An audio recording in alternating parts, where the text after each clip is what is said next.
Olá, estudantes da segunda série do ensino médio, professores da rede, você que nos assiste aqui pelo YouTube ou outros canais do Facebook, sejam muito bem-vindos a mais uma aula nossa, do nosso componente aqui do micro ao macro. Eu sou a professora Sumaia, estou aqui com o Sidney. Olá, Sidney, tudo bem? E nós vamos aí para um momento de finalização aí do nosso componente. Então, a gente fez aí uma longa jornada nessa atividade 3. Não foi tão longa, né? Se a gente for pensar, ela foi mais curta do que a atividade 1 e a atividade 2. Foram atividades que tiveram mais aulas.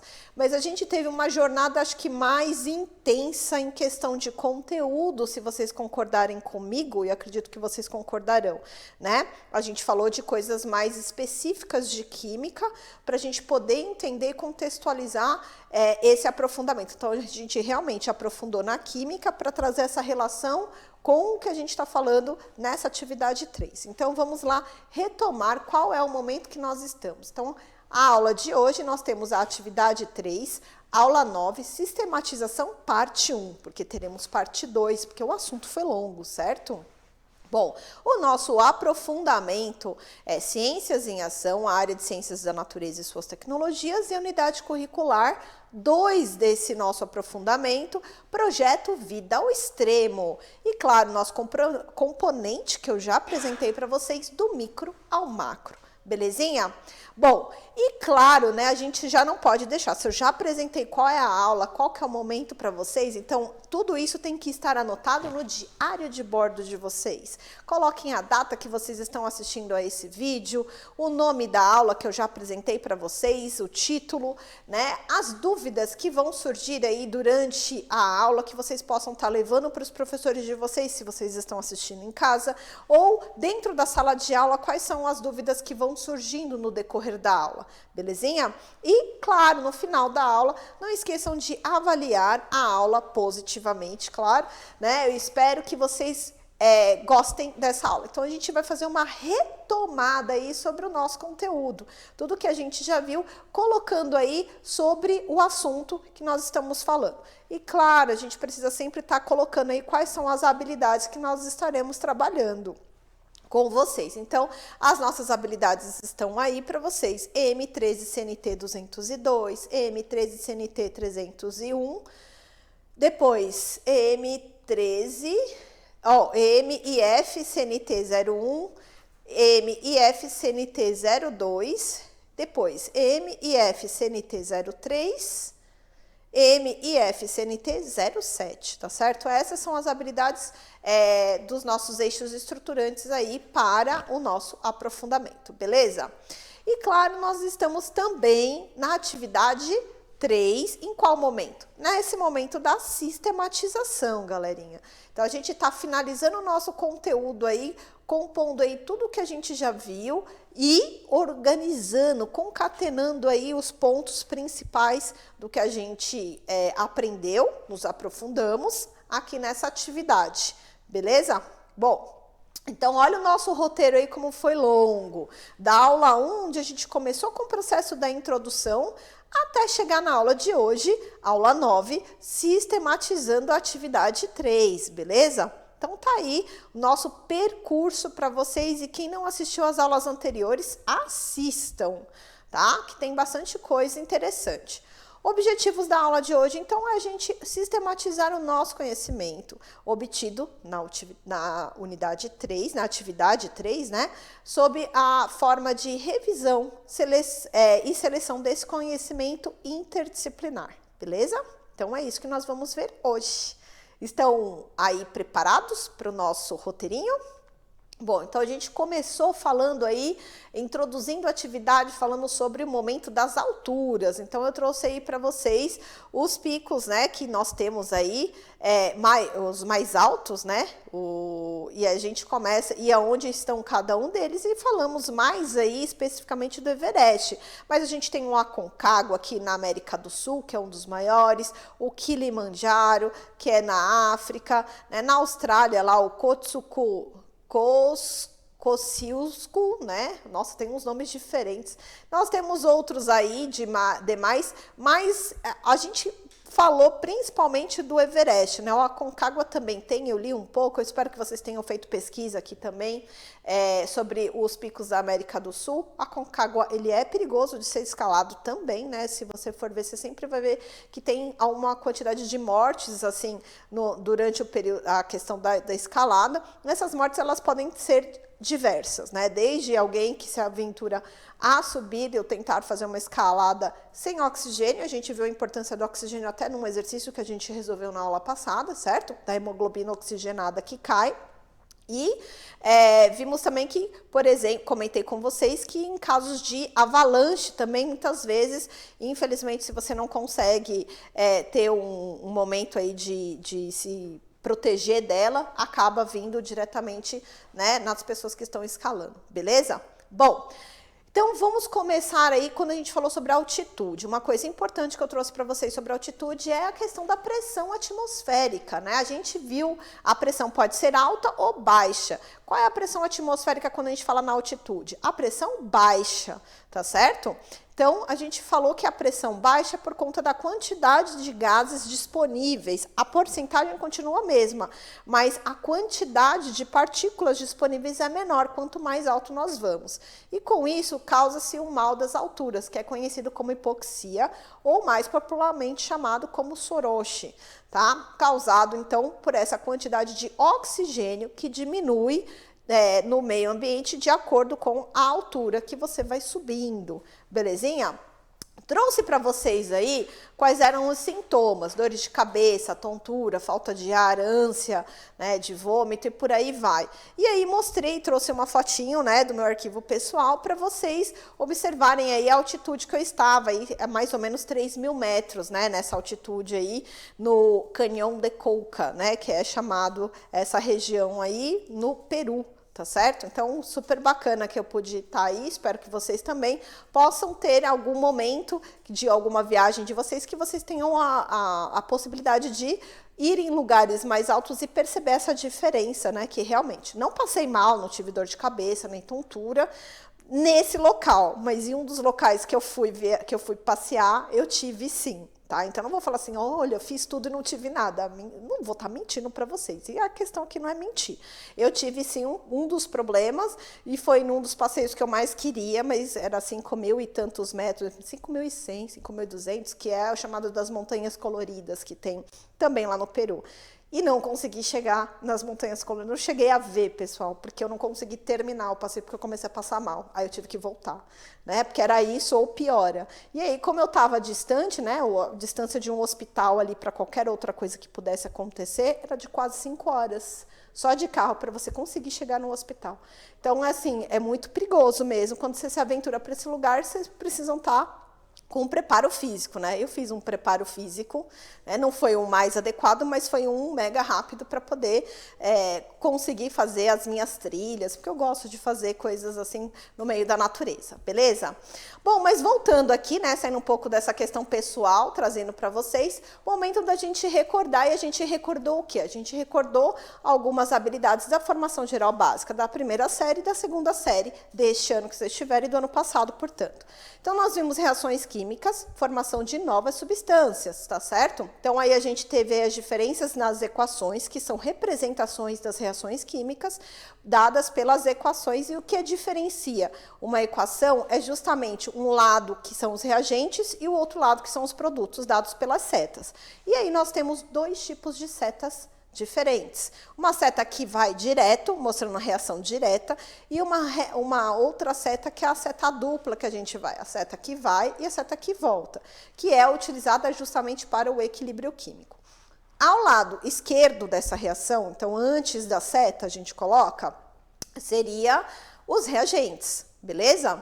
E do lado direito da seta, nós vamos ter os produtos. Então, a seta é um separador. Se a gente pensar de acordo com a matemática, vocês vão lembrar que a matemática tem igualdade, né? Então, na química, a gente utiliza a seta, não utiliza a igualdade. Essa é a diferença. Mas as equações são as mesmas, as quantidades precisam ser as mesmas. Então, é como se você estivesse fazendo uma equação matemática, só que com letras. E essas letras representam as substâncias químicas, tá certo? E aí você tem uma equação química. Tanto é que as quantidades de letras, né, dessas letras que são as substâncias, ou os átomos contidos nessas substâncias, melhor dizendo, elas precisam estar iguais, tanto antes e depois da seta. E aí entra o momento do nosso balanceamento. Então, voltando lá para a nossa equação, se vocês observarem, vou mostrar com a caneta aqui, a gente vai ter justamente o balanceamento. Então, aqui onde não tem nada, na verdade, é 1, aqui é o número 2, aqui onde não tem nada é o 1 e aqui é o 2. E na equação de baixo, a gente tem 1 e depois passa a ter 2. Tá? Então, esses números aí, a gente chama de coeficientes estequiométricos. Nossa, que nome estranho e grande, Sumaia. Pois é. E aí, a gente chama vulgarmente, mais facilmente falando, de balanceamento, os números do balanceamento. Beleza, galerinha? Bom, continuando, então, esse momento de recordação, né? A gente falou também sobre a velocidade da reação, a cinética, que é a rapidez com que as equações, com a velocidade e a rapidez com que as reações ocorrem, melhor dizendo. Então, a gente fez aí como é que se dá o cálculo. Então, eu trouxe aí uma equação para vocês. Dentro dessa equação, a gente vê que a equação da velocidade é igual da velocidade média, que vocês usam para física, tá? Então, só que a concentração agora é da substância, tá? E essa concentração, no geral, ela é em mol por litro. Então, toda vez que a gente utiliza colchete, tá? A gente tá falando que é essa concentração aqui, concentração molar, tá? E aí a gente vai ter aí, você pode fazer a velocidade média tanto em função do consumo dos reagentes quanto da formação dos produtos, tá? Então é claro que se a gente fosse olhar num gráfico como ficaria, para a gente observar o que está acontecendo com uma reação, quando é consumo eu tenho bastante e diminui, então o gráfico faz isso, certo? E quando é formação de produto, é o contrário, eu não tenho nada no início e ele começa a subir, beleza? Então são gráficos diferentes que são importantes serem observados também. Bom, as reações elas podem ser lentas ou elas podem demorar mais, né? Não, elas podem ser lentas, que é a mesma coisa que demorar, né, Sumaia? E moderadas ou rápidas. Então, a gente tem aí essas 3 classificações. E é a velocidade quem vai pautar isso. Quanto menor o tempo, maior vai ser a nossa velocidade, certo? Bom, depois a gente entrou num assunto. Então, por que eu trouxe velocidade para vocês? Para a gente entrar num assunto importante, que é o equilíbrio químico. Então, dentro do equilíbrio químico, a gente falou que ele ocorre em reações reversíveis. Então, são reações onde a gente tem justamente essa seta aqui, ó, a seta dupla que eu expliquei anteriormente para vocês. Então, isso é indicação de reação reversível, beleza? Nossa, ficou muito estranha essa seta, né? Deixa eu fechar ela aqui. Pronto, ficou melhor. Então, as reações de equilíbrio já dão indicação de que as velocidades, tanto direta quanto inversa, elas ocorrem de forma constante. E daí, a gente tem essas duas velocidades. VD, que a gente está vendo aqui, ó, essa primeira velocidade, onde cai a constante, e depois a velocidade indireta, que é a volta. Tá certo? Bom, partindo dessas velocidades, a gente monta a equação de equilíbrio. Então, como ficaria a equação de equilíbrio? Se essas duas velocidades são iguais, então a gente montando a equação de equilíbrio químico, ficaria Kc ou KEQ, que eu falei consta de equilíbrio, concentração do produto sobre o seu balanceamento, nesse caso que é o Czinho, sobre os reagentes. Os reagentes é a substância A elevado a Azinho, vezes B elevado a Bzinho, tá? Então, a gente montou esse processo, eu expliquei em uma das aulas, então se você não assistiu, volta lá e assiste a aula sobre equilíbrio químico, tá certo? Dentro lá das nossas aulas, deixa eu ver qual que é a aula específica que eu falei disso, a aula 3, tá? Equilíbrio químico, eu montei aí essa relação, tô com a minha colinha aqui, por isso foi fácil falar para vocês, tá bom? Bom, a constante de equilíbrio é o que, na verdade? É a relação do produto, que é uma multiplicação das concentrações dos produtos, substâncias formadas, e do produto, que é a multiplicação das concentrações dos reagentes. Nossa, Maia, está muito complicado. É essa relação, então, montando agora por uma reação química que nós conversamos aqui. Essa reação é a reação de produção da amônia. Então, a gente tem gás nitrogênio, N2, reagindo com gás hidrogênio, tá certo? E vai formar gás amônia, NH3, tá certo? E nós temos os balanceamentos, 1 para o N2, 3 para o H2 e 2 para o NH3, que são as fórmulas, tá certo? Bom, como é que a gente monta a expressão desse equilíbrio? Então, a gente tem reagente como N2 e H2, esses vão para a parte de baixo da nossa fração, né, na expressão. E o NH3 é produto, fica em cima. Então, eis aí a nossa constante de equilíbrio para essa equação química de formação da amônia. Percebam que os números do balanceamento, os coeficientes, eles estão aqui, ó, o 2 apareceu aqui, o 3 apareceu aqui, e aqui que não tem nada, não é nada, na verdade é o número 1, que é aquele número oculto, tá certo? Então, aí a gente monta a nossa expressão. E por que, Sumaya, você falou sobre constante de equilíbrio? Bom, para a gente entender alguns conceitos do equilíbrio iônico que vem na sequência. Bom, o que é importante a gente saber sobre esse equilíbrio? Bom, ele não deve haver saída nem entrada de materiais quando a gente fala que esse sistema está em equilíbrio. Logo, a gente chama isso de sistema fechado. Depois, a gente tem a transformação química envolvida. Para se ter um equilíbrio, a gente precisa de uma transformação que seja reversível. Terceiro ponto, reagentes e produtos devem sempre coexistir, ou seja, você tem os dois lados da equação, ali as duas substâncias, em quantidades constantes. Elas não precisam ser as mesmas quantidades, mas elas precisam estar ali no mesmo valor matemático, que eu digo assim, uma tem 4, outra tem 2 e outra tem 3. Essa proporção precisa ser mantida, tá? Mas eu não falei que elas são iguais. Uma tem 4, outra tem 2 e outra tem 3. São quantidades diferentes, tá certo? Então, não são mesmas quantidades, mas elas são mantidas dentro dessa proporção que eu disse para vocês, tá bom? E a temperatura para uma constante de equilíbrio precisa ser constante, tá? Ela não pode mudar. Se você muda a temperatura, o K vai mudar. E ele vai mudar para mais ou para menos, Maia? E aí, a gente vai falar disso daqui a pouquinho, que eu trouxe para vocês. Quando a gente fala da temperatura, a gente está fazendo modificação nesse equilíbrio. Então, a gente está modificando ele, perturbando ele, para ver se vai facilitar para a gente ou não, beleza? Bom, depois que a gente estudou equilíbrio químico no contexto geral, montando essa equação, a gente entrou para falar sobre equilíbrio iônico. E aí eu trouxe para vocês o que é o equilíbrio iônico. Então, o equilíbrio iônico é o equilíbrio entre os íons de uma solução. Então, a gente tem as espécies químicas com cargas positivas e negativas. Quem são as cargas positivas? As cargas positivas nós chamamos de cátions, que são os íons positivos. E as espécies negativas são os ânions, então nós chamamos de íons negativos.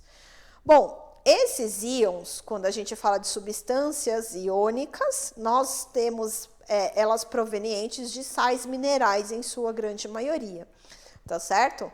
Os sais, eles sofrem processo de dissociação, ou seja, em contato com água, você separa o cátion do ânion, que é o que está acontecendo aí nessa figura que eu trouxe para vocês. Então, vocês estão vendo os íons do sal, né, do NaCl se separarem, e aí eles ficam solvatados. Então, as moléculas de água ficam em volta deles, tá certo? Então, ocorre essa cisão, essa separação do que já estava unido, beleza? Então, isso chama-se dissociação.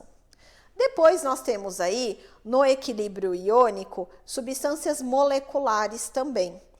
Quais são as substâncias moleculares? Especificamente, nós temos nas substâncias moleculares que nós estudamos aqui no ensino médio, os ácidos. E os ácidos, lembrem-se que substâncias moleculares são aquelas que possuem ligação covalente, tá? E aí o que acontece é que quando entra em água, forma os íons. Então, olha aí, ó, ionizam-se, tá? Então, você quebra essa ligação. Como assim quebra a ligação? O elétron que está ali sendo compartilhado entre os dois átomos passa a ser de um átomo só. E a outra espécie sai na forma de íon, quer dizer, o outro também se forma íon. Aquele que passou a ficar com os elétrons da ligação vai ficar negativo, e aquele que ficou sem os elétrons fica positivo, tá certo? Então, isso acontece com as espécies ácidas. E aí é que começa o nosso foco, tá certo? Quem são esses tais de ácidos? Os ácidos, eles existem em 3 tipos. Três definições, né? Arrhenius, Bronsted, Lowry e Lewis. Qual foi o que a gente mais estudou? A gente mais estudou essa espécie química aqui de Bronsted Lowry, tá certo? Bom, e aí nós temos também, dentro desse contexto, algumas questões de ácidos fracos e ácidos fortes. Para isso, a gente vai usar o FET para a gente observar isso. Eu vou pedir aqui para o nosso diretor colocar o aplicativo do FET, isso mesmo, tá? Vamos para cá pegar as nossas soluções de ácido. Então, eu quero que vocês observem o que vai acontecer quando a gente tem ácido forte ou base forte, e ácido fraco e base fraca, beleza? Então, a primeira condição é sempre olhar o processo de autoionização da água. Então, a gente tem a água e ela já tem a autoionização, mas é em equilíbrio, isso aqui a gente viu em aulas anteriores, certo? É aquele tal de 1 vezes 10 a menos 14, e cada concentração de íon tem 10 a menos 7. Lá vem a Sumaia falar do tal do pH e do log. Agora não, mas na próxima sistematização, sim. Mas vamos lá, então aqui a gente tem a água. Se a gente fosse pegar o pH da água, 7, beleza? Bom, e se a gente mudar do pH da água e colocar a lâmpada? Vamos ver se a lâmpada acende? Então, vamos lá, deixa eu descer aqui. Acendeu fracamente, tá certo? Vocês vão ver assim em volta, bem fraquinho aceso. Vou tirar, vou mudar aqui para o pH. Vamos ver um ácido forte. O que acontece? Olha o pH, foi para 2,0. O que acontece se vocês observarem? A gente tem o HA embaixo, depois água, e aí transformando o ânion a menos e o cátion H3O+. Então, isso daí é a equação de Bronsted-Lowry que a gente estudou, né?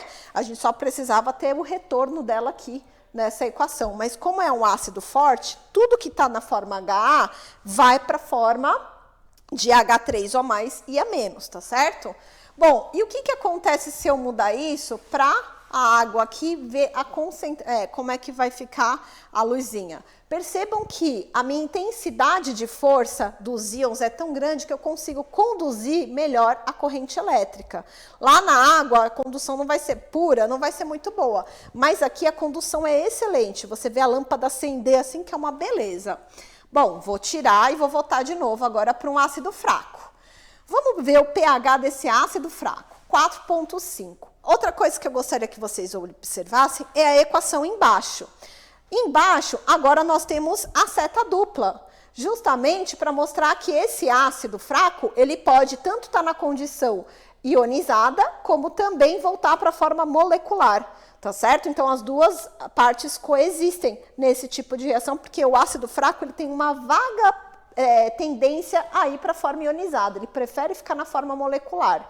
O ácido é mais forte, quanto mais para a forma ionizada ele vai, beleza? Vamos ver como é que fica a intensidade dele na luz? Olha só. Você viu que agora a intensidade luminosa ela é muito fraca, mas ela é um pouco mais forte em relação à água, né? Quando a gente viu da água, esses raiozinhos estavam bem pequenos. Pessoal, dica muito legal. Esse aplicativo aqui, esse simulador, ele abre no celular tranquilamente. Vocês conseguem acessar facilmente também pelo celular para vocês fazerem essas dicas. Não vou passar da base forte e nem da base fraca, porque aqui não é o foco, a gente está falando de ácidos, porque a gente foi falar sobre a questão do pH, beleza? E aí, continuando a nossa aulinha, vou pedir para voltar para os nossos slides, a gente viu justamente essa parte da equação pela teoria de Bronsted-Lowry, então a gente viu a definição de Bronsted-Lowry é que qualquer espécie que é ácida, ela doa prótons, tá certo? E espécies básicas recebem esses prótons, tem aí localização para receber, né? Então, isso é interessante e é importante. O que mais, Sumaia, que eu trouxe para vocês? Eu falei que esse equilíbrio que nós estudamos, tanto o equilíbrio iônico quanto os demais equilíbrios, eles são afetados por alguns fatores.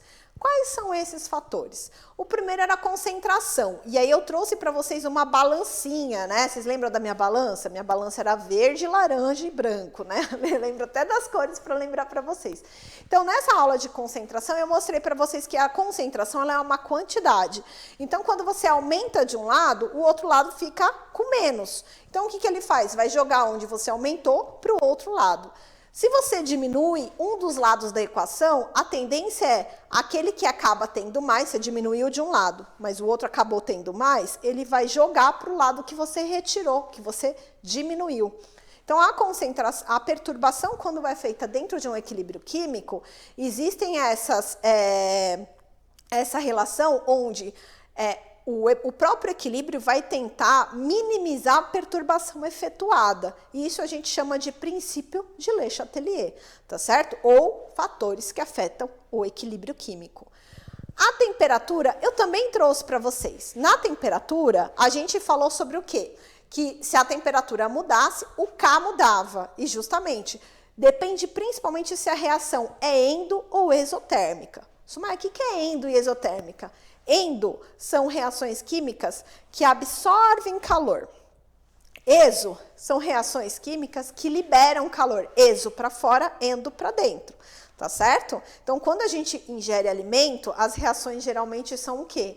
Endotérmicas, se esse alimento fica guardado, se a gente pensar. Quando a gente pratica exercício físico, a gente não fica quente? Porque as reações de quebra de moléculas estão liberando essa energia, tá certo? E aí, por isso que a gente perde peso também, né? Mas aí precisa reidratar a água, porque essa questão do equilíbrio térmico acaba liberando água dentro desse processo. Na forma de suor, você precisa se reidratar depois.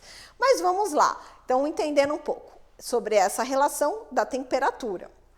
E a pressão, por isso que quando você está passando a febre, soa também, gente. Olha quanta coisa interessante. E a pressão, ela funciona só quando você tem substâncias gasosas, tá? Que é o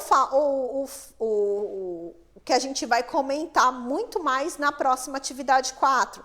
Porque o gás que a gente respira, na verdade, o oxigênio que a gente respira é gasoso, né? E quando a gente vai fazer mergulho, por exemplo, você está respirando esses gases, mas acontece que dentro sob uma pressão e situações, a solubilidade desse gás muda. E é isso que a gente vai conversar. Então, a gente vai voltar a falar de pressão sobre isso, tá? A pressão reduzida quando a gente sobe, né, nesse caso da montanha para essa atividade, ela é menor a pressão de oxigênio.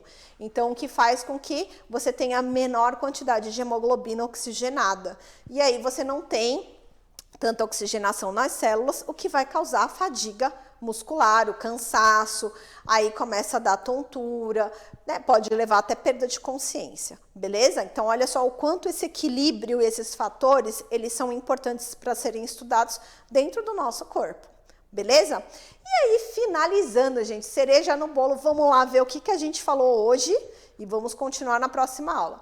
A gente sistematizou o conhecimento de nossas 5 primeiras aulas desse aprofundamento, tá certo? Falamos sobre a questão da influência da pressão, falamos sobre velocidade da reação, falamos sobre o equilíbrio químico de uma forma geral, tá? E aí falamos também sobre a alteração dos fatores de equilíbrio. Belezinha? Galera, agradeço muito a participação de vocês aqui, espero que vocês tenham gostado dessa retomada aí dos conteúdos que nós fizemos, né? E eu fico por aqui para a gente fazer uma próxima retomada, para não ficar tão pesado assim, na próxima aula, tá certo? Não esqueçam de avaliar a nossa aula. Até mais!